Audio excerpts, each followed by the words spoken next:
Collected development with issue 600 of Wonder Woman from August 2010. This is a era where Wonder Woman was doing really great and had great stories and had a lot of great artists and writers in Volume 2 and continuing up until 600.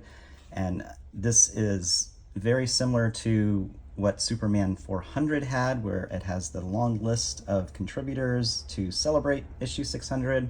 DC did this a lot as an homage to that issue. And of course, here we have Wonder Woman Can Save the World by Linda Carter, who wrote a nice little introduction here, and always wonderful to hear from her, the Wonder Woman spokesperson. And right away we start with Adam Hughes' pinup, which is a really nice one. And also on the right side, the start of the first story by George Pérez and the current writer of Wonder Woman at the time in 2010.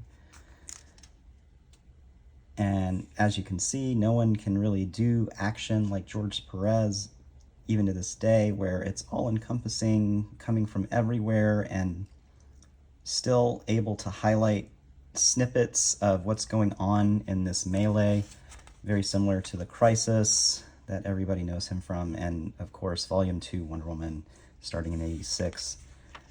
And of course, no story would be complete without something touching by Gail Simone in this end of this short story.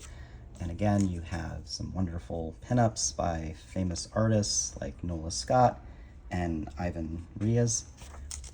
And then a next story is Wonder Woman with Power Girl, and it actually shows one of the powers that not everybody knows Wonder Woman has, is able to communicate with cats in some sort of manner, and finds out what's going on with Power Girl's cat. Another pinup, more pinups, really great to see classic Wonder Woman pinups like this. And then a nice big full page middle staple, Phil Jimenez shot, and then you go right into Wonder Woman teaming up with Superman, and of course Ares shows up and ruins the day for her, which he just loves to do. This is another pinup by Jock, who has done a lot of DC writing and drawing lately, as of late. And again, more stories, more history, and that was done by Geoff Johns, who had a really great run with her. And then the start of the Straczynski era with a new costume, which works and doesn't for me. It does symbolize a different writer and team putting Wonder Woman together. It modernizes her a little bit more, but I think we all know and love the original outfit. Although, when she's in a sewer going knee deep in water, maybe it's good to have some pants on. But again, this is the start of his era, and similar to Superman, who 400, which also had the start of the Byrne era.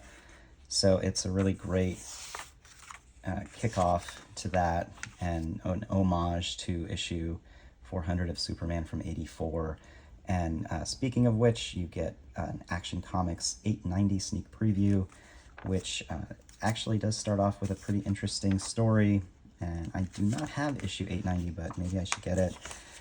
And then some behind the scenes of the new costume that Straczynski is talking about and why he chose to go in that direction. But overall, great issue. It could talk more about the history or origins, and the stories are hit or miss like most of these homage issues, so I'd give it a B+, and a must for anyone who collects Wonder Woman and wants to know all the eras. This has a nice time capsule of various eras for her. Thanks for watching.